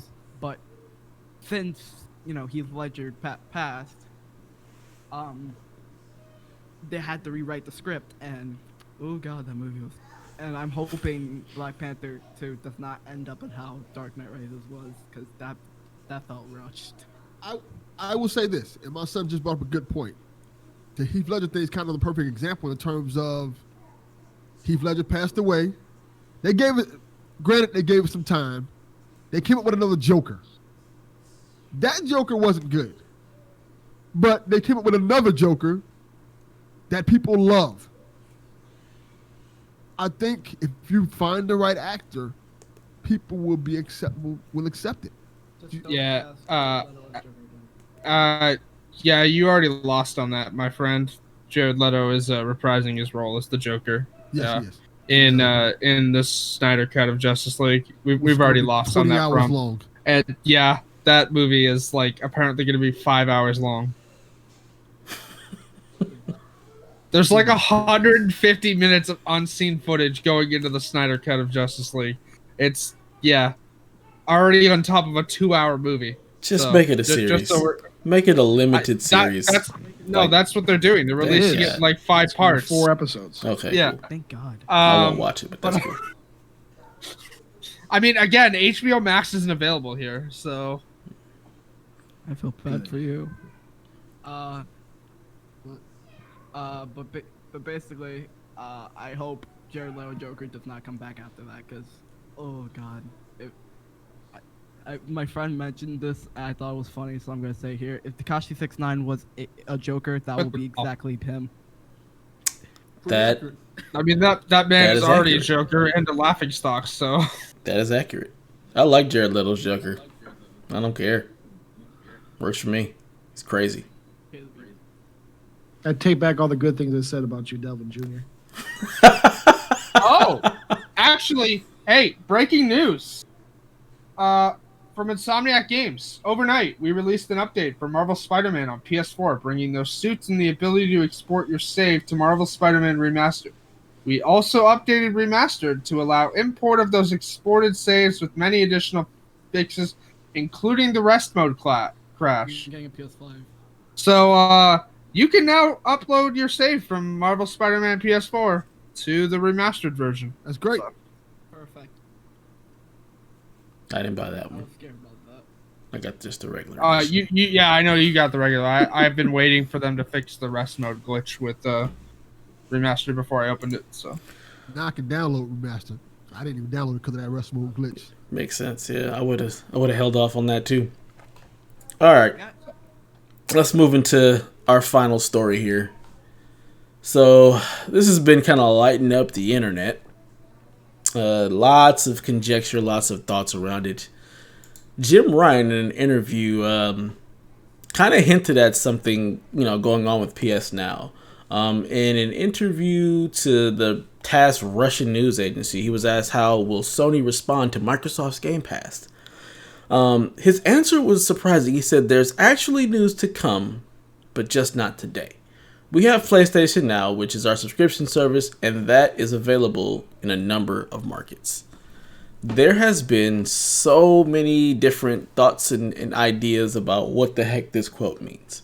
As Mike said, Jim Ryan seems to just kind of sugarcoat everything and kind of just seems to talk out the side of his mouth a lot. It just seems like, he just says whatever he wants to say to just, pander to the crowd that he's talking to. He's been quoted in PSVG as Jim Lion Ryan many a times, because we believe in generations, correct? I don't know what this could mean, if it means anything, or if he's just talking out the side of his mouth just because. Like, the news could be something as basic as, yeah, we're just updating PS Now to work better on PS5. It could mean that they're bringing more games to the service. It could mean it's getting added to PS Plus. It could mean any number of things, and it could ultimately mean nothing. Just wanted to get everybody's thoughts on what they think of PS Now, what they'd like to see happen to PS Now, and whether they think this quote actually has any weight. I'm going to start with you, Hayden. I have. Yeah, so I actually subscribe to PS Now month to month. I haven't used it in a little bit, but I used it earlier this year, famously to go back and platinum Infamous. That was a fun one to earn. And then essentially, like, there's a lot of great stuff that gets added to it month to month. Some of it's like only there for a short time. Like, for example, Days Gone leaves in January. Rage 2 just got added to the service as well. Metro Exodus is leaving next week, I think. A lot of great stuff gets added to it. I would love to see it be improved. I mean, like, I subscribe to Game Pass, but don't have a way to play any of that stuff, and I'm not concerned about canceling Game Pass at the moment because, again, I plan to get an Xbox. But like, everyone keeps making the insinuation that, like, hey, what if Microsoft Game Pass came to PlayStation? I doubt that'll ever happen. I mean, if it did, that'd be great. But like, I don't know that that's gonna happen. I don't know that PlayStation will also come up with their own Game Pass. Like Dev said, I think this is probably just gonna be like, hey, we've updated PS Now to run better on PS5. Maybe we'll add more games frequently to it. But again, Sony's also come out and said, like, we don't have the market share or market capital to release our games day and date on a Game Pass like service. So I don't really know what this could mean. It could also, again, just be Jim Ryan lying, but like, I don't know. This is so, like, also, I've never even heard of this like service, like this website before. Like, I linked it in the chat earlier this week, and I'd seen it because Chris McCracken had linked it in the MTTG Discord, but I've never heard of this agency, like this news agency before. This is the first time I've heard of it from this interview, but like, it's Jim Ryan, like, just saying stuff like, hey, we don't really have feedback that people aren't happy with the amount of storage space on the PS5. Have you paid attention to the internet? Yeah. Like, at all? Like, Yeah. What about you, Mike? What do you think about this PS Now news? You think it's anything at all? I think we're probably gonna, if anything, minimum, we're just gonna get like that bundle price. Like if Game Pass Ultimate's $15, we might get like a $15 PS Plus, PS Now bundle. I don't think this will make first party games come to the service. They might have I don't even know if they're gonna be honest. I don't, because I assume, I was like, would they put them on the service after maybe a year? If they did, it would not be spoken about. I think it'd just be something like, hey, surprise, and then you start catching the trend. Because I don't think they're gonna verbally go, yeah, just wait a year, it'll be on our PS Now service. But maybe I highly doubt it, because I think it involves maybe they strengthen maybe their streaming services towards the PS5. Like, yeah, you'll have a better broadband of streaming, since I believe the PS5 has like a higher cap of how much broadband you can get on your system compared to like the PS4. So that might be able to at least like make it look like we're, boosting our servers so that you can stream PS3 games if you're feeling like it. But it would be cool if they do it. But I'm one of the advocates. I think PS Now is pretty good. I think the idea of bundling it will help PS Now at least be more highlighted, because the one thing I like, how you brought up Metro Exodus, at least when it was announced, it gave you the window, like, hey, you got to like maybe 2 to 3 months of the game on the service. If you want it, download it, play it, but you only got 3 months. At least they're kind of transparent on what time they come off the service, come on the service. I like, but I think we're just probably going to get a bundle price. Yeah. That sounds legit. It wouldn't shock me at all if that's all the news to come was. I don't think it's gonna be anything huge, but we'll see. All right. The Cox family. What do you guys think? I have so much to say about this topic, especially PS Now alone. So let me just start by saying I am so tired of game companies. Like, PS Now, this is a great service. I used it before, but I am so tired of game companies not preserving their games. Like, I'm really hoping, like, of course, compared to his past record, no, it's probably not true. But I'm really hoping he means, like, we're gonna finally get PS1 games on there, because I think it's good to preserve the old stuff, and I hate the fact that game companies are doing that. Because if you look at, like, let's say Echo Knights, like, I was talking about this game to a friend since he loves the series, but if you look at the third game and because it was from Software's first few games, if you look at the third game, it is worth thousands, like not thousands, but it's worth a lot because the game sold well, and it kind of makes me mad that game companies don't like to preserve this. Like if From Software released Echo Knights, Echo Knights 2, and Echo Knights 3, I feel like it would actually do something. It will actually earn something because From Software is a bigger company now. I feel like still worth to preserve and like resell the original game because not only new people who are interested about that game like this looks interesting, will just buy it because it looks interesting, but people who played the game before like they re-released this on the newest console, let me buy it. And I'm really hoping that PS Now does that, and they're doing it already, but like it's not a good enough job. Like PS3 games are on there, which is pretty cool. Like the majority of like PS3 like exclusives are on there. But when it comes to like PS2 and PS2 barely has anything on there. Like there's a couple of games, but it barely has anything. And then there's nothing for PS1. It's mostly just PS4, PS3, a couple PS2 games. What's a PS1? And I'm just really hoping like for PS5 we'll start seeing like more older titles being on PlayStation Now, because that's what I liked about Game Pass when I had an Xbox. There was so many titles those from older generations that I missed that I get to check out again, and I thought that was awesome. PS Now kind of has that, but it's less like that. It has like a PS3 games, which is great, but barely any PS2 games, and then no PS1 games. It's really just a shame to me.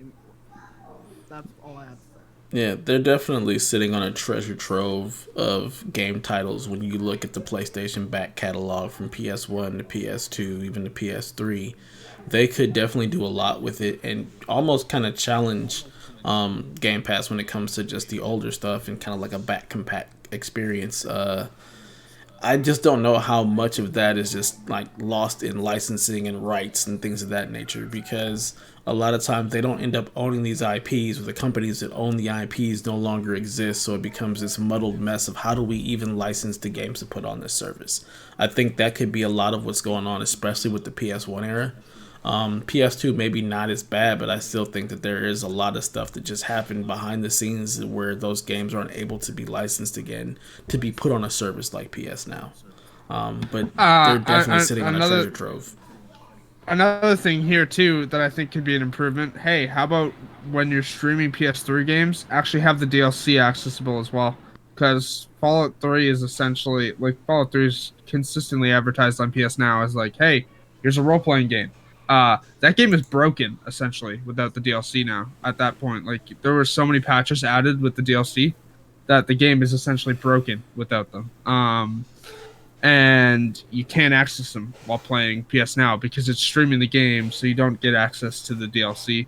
Same goes for New Vegas as well. You can't access the DLC for that game while playing it through PS Now, which is unfortunate because for someone who loves New Vegas and Fallout 3, I'd love to go back and replay those, but I won't because I can't access the DLC, so the games are fundamentally broken and missing weapons that are, easier to handle and stuff. Like one of my favorite weapons, you can't use it while playing the Fallout 3 version in PS Now. You can't use the Tesla cannon because you don't get it because it's DLC from Broken Steel.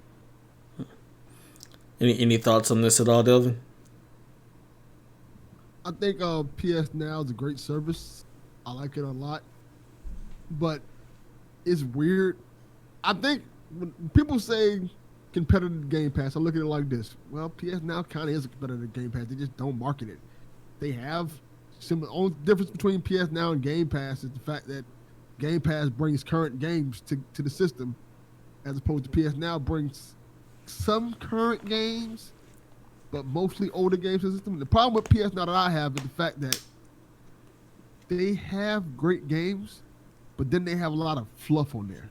Stuff that's weird, like cricket, stuff like that. I'm like, do we really need this on there? We could just put some more better games on. I think if they were to take more time to update it, make it more marketable, people would buy it. Like PS Now is incredibly cheap for what you're getting. It's cheaper than Game Pass. It's $60 a year for PS Now, and you get all those games. That's a great deal.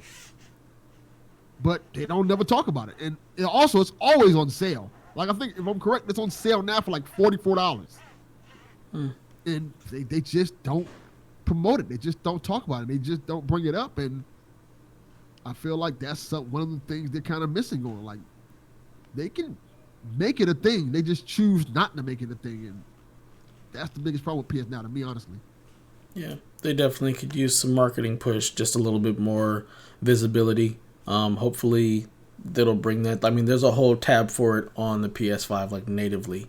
So hopefully they do something to at least bring more visibility to PS Now, whether that be bundling it in with PS Plus and creating some kind of ultimate service or whatnot, or just, improving the service and letting us know what improvements they've made to whether games are able to be downloaded, whether they're able to be streamed a little bit better. But just I think they're sitting on a treasure trove. They could compete with Game Pass in a way. I don't think anything is going to compete with the ability to get all of the first-party studio games day and date. Like, there's just nothing that you can compete with that. And from a Sony standpoint, they're just not going to be able to do that. So I think Game Pass will always have the kind of one up there. But when you look at just the back catalog of games and the amount of games that are on PS Now as it is, from that price standpoint, it is a great service, but it needs to be improved. And hopefully they can do that. Hopefully that's what he's alluding to, and we'll hear more about that hopefully soon. I have one more thing to say.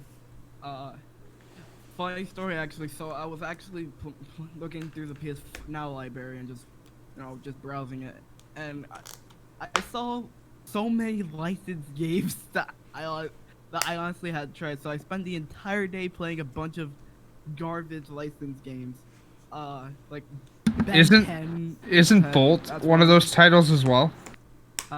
Isn't Bolt available through that as well? I think so. Yes. Yeah. But I was surprised to see Toy Story 3 is not there. So add that, and PS Now will automatically become the best thing ever. But funny thing, actually, so I saw there was a Cars 2 game, and I'm like, I immediately have to try this. Because Cars 2 is not a great movie. It's pretty bad. So I'm like, yeah, I have to try this. And surprisingly enough, it was actually a good game. It was actually a good game. I did not expect to enjoy the game as much as I did, but it's like it controls decently. It actually, there's like actually a decent roster of characters. It's legit a decent game, which is not really that surprising since Pixar games are usually okay, range from okay to pretty good. It was actually pretty good. You're working your way back up into my point of view, Delvin Jr. I'm approving some of your messages, but people want Critter Crutch and Disney's Brave on PS Now, okay? That's what we play. Just give me Toy Story 3. I don't. How about those Marvel tie-in games? Get those in there. Those are some easy plots. I don't even know what games you're talking about. Well, I mean, the Captain America tie-in game, that's a easy 1,000 points on Xbox and an easy platinum on PlayStation. There's a couple other ones that were made for it as well. The Green Lantern tie-in game is also a good one as well. Get that stuff in there, and you've got some great PS3 games to play. Yeah, you could also get the wonderful game that is My Name is Mayo 2. I know Mike Fowler has that plat. Yeah. Oh, I did 4. I did that one too. Yes, you did. Yeah. I'll do it as well. I just need to get paid first. But yeah, I have no shame in the fact that I have My Name is Mayo 1 platinum, and I will have My Name is Mayo 2 platinum. It's only $1. You don't got $1 right now. But I'm okay. Here's the thing: conversion. It's not $1 here. It's $2 here. But also, I have groceries to buy, and I don't get paid till Thursday. Well, there you have it. Don't eat. Eat mayo. No. Ew. gross. I hate mayo. I don't like mayo. Nor do don't I. like my needs mayo. That game is just spamming, and it hurt my fingers, so I have a grudge with that. I mean, you have to hit the button like 3,000 times. Yeah. And I did and played the entire game. 10,000, but who's counting? Just don't. Wow. But in conclusion, You want a trick, just now, Delvin Jr.? just If you add- play My Name Is Mayo? Huh? You want a trick for My Name Is Mayo 2? If you play it, the touchpad and the X are both so you can just shake the controller and you hit both control things at the same time. It made it really fast for me. You only have to hit it 5,000 times then, because you're hitting 2 buttons at once. Yeah, math. Man, he just gave me a trick to get the platinum. Well, I am Mayo too. Easy platinum. Well, don't listen to your dad. I'm a good guy. See? Your dad's been trying to tell you to throw. All He right. needs to look at his messages, and I've already said stuff. So we already got a bunch of your thoughts on PS5, Delvin.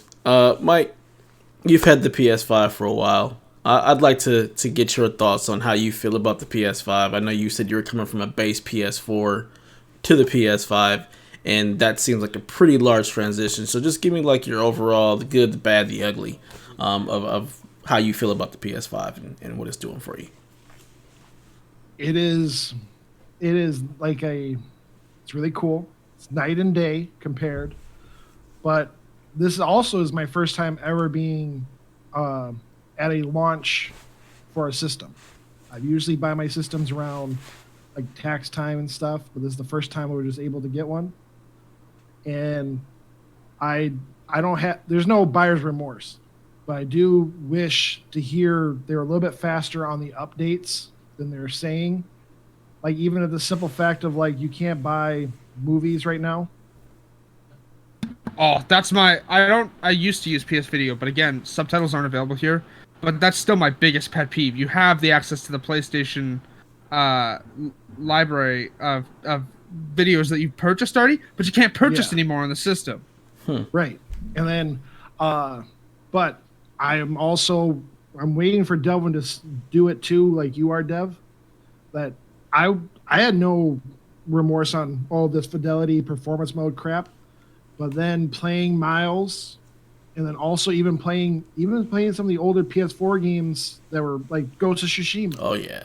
And just seeing the frame difference, and then I didn't think I was going to be that type of person, and then flip-flopping from the fidelity and performance, I can see it now. Yeah.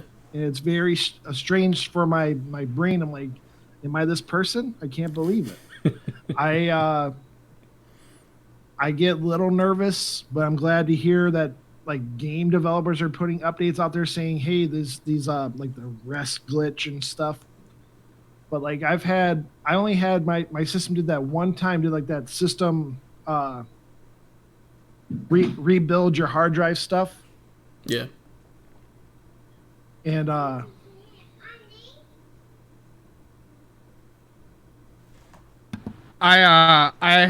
had that repair issue once, and it was a full-on system crash while playing Miles Morales. I just activated a traversal mission, or not traversal mission, but like a traversal challenge, because some of the way you unlock skills in Miles are related to challenges, like they're specifically tied to that specific challenge. I just activated a traversal challenge 1, and tried to retry it because you need to get spectacular in one of them, and that's the easiest one to do it with.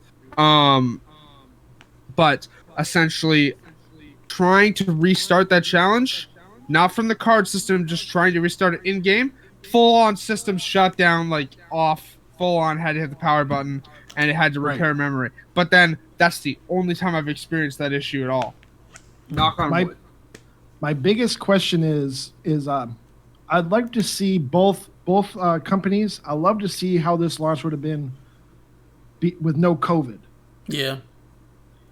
And like, you know, Insomniac celebrated that they developed a game during COVID with all this stuff.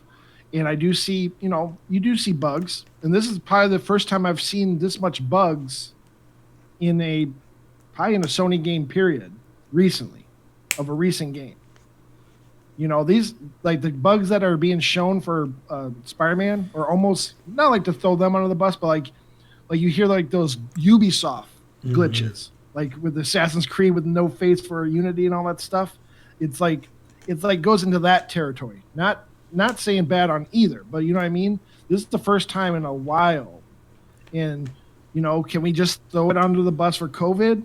Or is it just just how it is?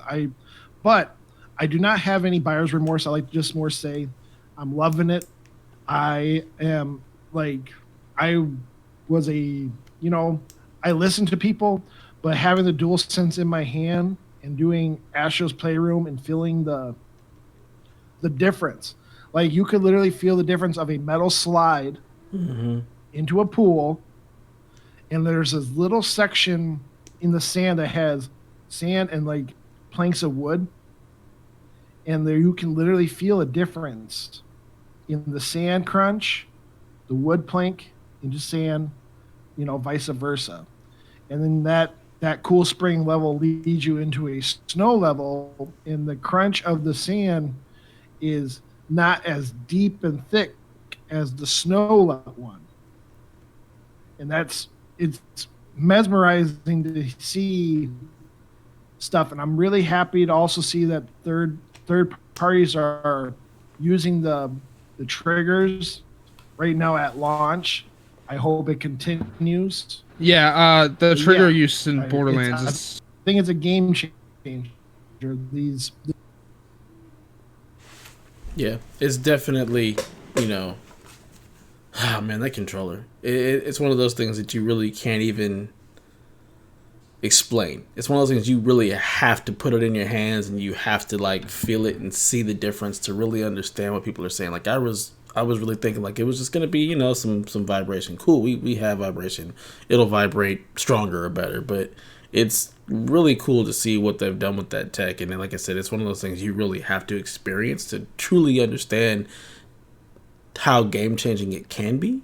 Like Kaylee was saying, like Borderlands has really done a lot with it, so it's cool to see third parties getting on board, and I hope that continues to where the DualSense doesn't just become a fad, and that they start to actually take advantage and push that tech to the next level as far as immersion goes in games. I know that Call of Duty uses it as well. I know that for the next-gen version of Destiny, which launches the same day as Cyberpunk. Speaking of Cyberpunk, y'all better start muting keywords, because Deb posted this in the Discord last night, but retail copies are in the wild, so spoilers aplenty. If you want to stay spoiler-free on Cyberpunk, y'all need to start muting your keywords on Twitter and YouTube. But I know that Call of Duty tunes each weapon specifically for them. I know that Destiny said they'll be taking advantage of the triggers as well. Now, Assassin's Creed doesn't really take use of the adaptive triggers, but man, the haptic feedback when you dive into water or a hay bale feels great. Watch Dogs uses it as well, the triggers, but Watch Dogs is super annoying with it.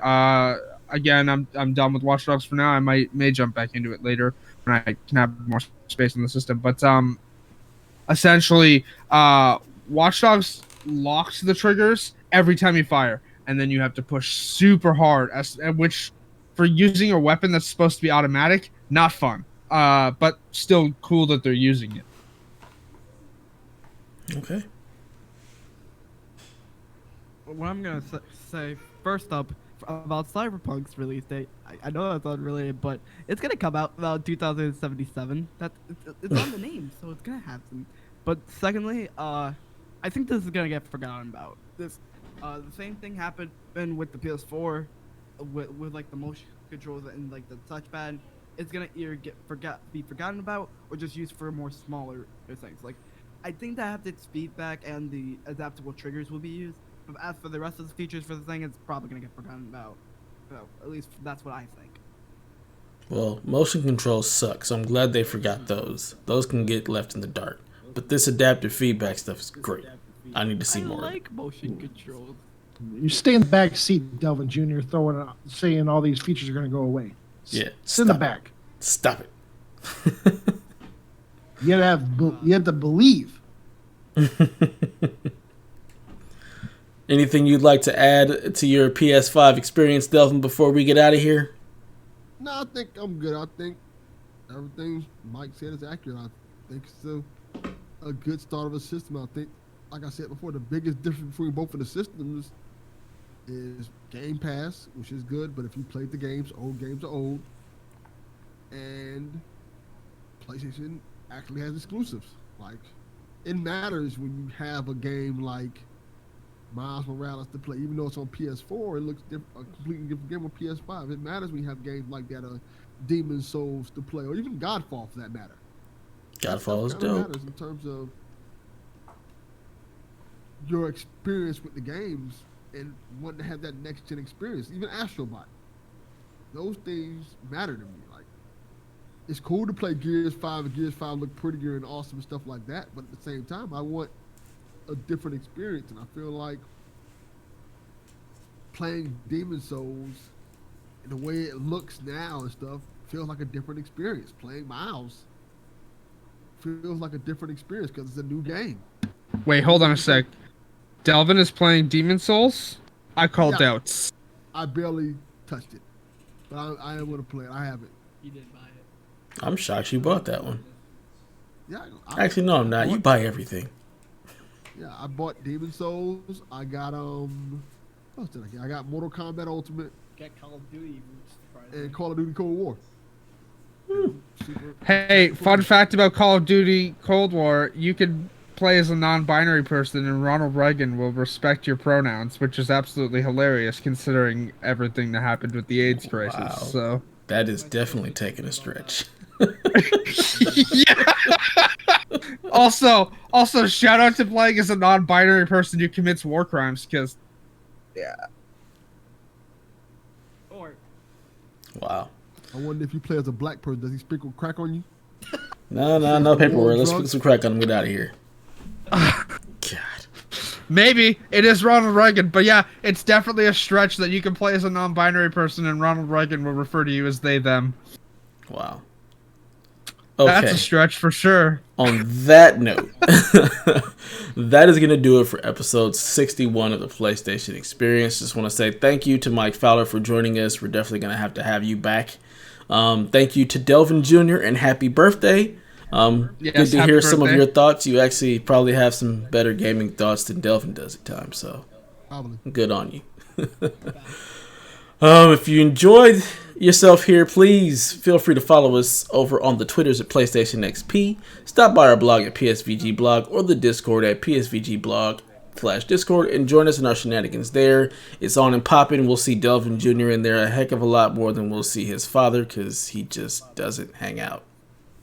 He sucks. Anyway, we also have our Patreon. So over at patreon.com/PSVG, for just $3 a month, you will get access to a slew of additional content, such as our DLC episodes, stuff like Strong Style, where you get to hear all about the wrestling. We've got Board with Everything, Books with Geeks, just all kind of amazing content there for just an additional $3. You also get some stuff extra and early. So yeah, check us out there if you like us. We also want to give a shout out to our producers: Edwin Callow, Barry Cathcart, Josh the Bone Bone, Chris McElfish, Kyle Heyman, Paul Calico, Michael Masick, Zach Bradshaw, Nick Fallharber, Rob Emanuel, Rude Days 93, Ben Moxham, and Grouchy Surge. Thank you all for joining us in the journey that is PSVG. With that in mind, go ahead and plug all your stuff, Mike Fowler. Let us know where we can find you, where we can find your content. All right. On Twitter, at Mike Fowler93. I also do twitch.tv/Cousin Cecil. And it'd be really cool if anybody wants to go give a listen to the Cousin Cecil Show, my little one-man podcast. And obviously just right here for Cousin Cecil is CUZNCISEAL. But yeah, and more just say thank you guys for letting me get on here. It was really cool. Absolutely. We enjoyed having you. Like I said, we're definitely going to have you come back. And yeah, check out his podcast. It is a good podcast. It's fun to listen to his wonderful ramblings. It's a one-man show. One-man shows can be tough, but he pulls it off. So definitely check him out. Give him a sub. Give him a listen. And let him know what you think. It's worth listening to just to hear Mike pronounce things. Because he cannot pronounce anything correctly. Hey. And it is amazing. Again, my best friend calls me out every time I say the word bagel. Mike pronounces everything else completely wrong. Names, dates, companies, it doesn't matter. If you're saying something, Mike's going to pronounce it wrong. And it's awesome. You're supposed to be on the ride. You're already on the ride with me. We already know what we were talking about, even though I messed it up. But also, just real quick, since you put me in like that, I do want to put a little teaser. I got a Game of the Year episode coming probably closer to Christmas. It's going to have Delvin and Chalfie on it. And then one that and I put it on I sent it in the thing, but if Delvin Jr. wants to get on, he can, but I know it's going to be probably cursing. I don't know. He can. He's more than welcome to hear our kids say what his game of the year, and you can show him the little list I had. But and another little teaser, if that one goes smooth, I am going to also I'm going to interview my a person in the game industry. He's a software engineer, and I can't tell you because of NDAs where he works, but I'm going to see if it's okay, and then on that show I'm going to probably tease where he works. But he's Kojima. Kojima. Yeah. No. So on the West Coast. I want to hear you pronounce his name. Hideo Kojima. There you go. Gonna make a 3-day long podcast. That's what he's gonna do. Yeah, just more. That's a Kojima move if I've ever heard one. This is his first year in the gaming industry, so he had to deal with COVID. Mm. And it's gonna be pretty loose because I ain't gonna lie, it's my cousin. He got into the game industry this year. I'm proud of him. Nice. But yeah, he works. Great. He works for a game industry that, fuck it. He works for a company that makes PlayStation games. Maybe some that are Give too much more information yet.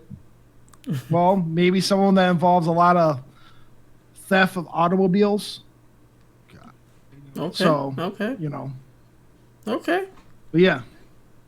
There's your tease. Check out the Cousin Cecil show. Get some developer inside. Be real nice. All right, where can the people find you, Haley? Plug away. You can find me over on Twitter at Shepard Zarel. You can find me on your gaming platform of choice at Haley Zarel. Side note, please let me know who you are, because I only realized this week that a photo that was sent to me a couple days ago was from Delvin Jr. because their name was not Delvin Jr. Right.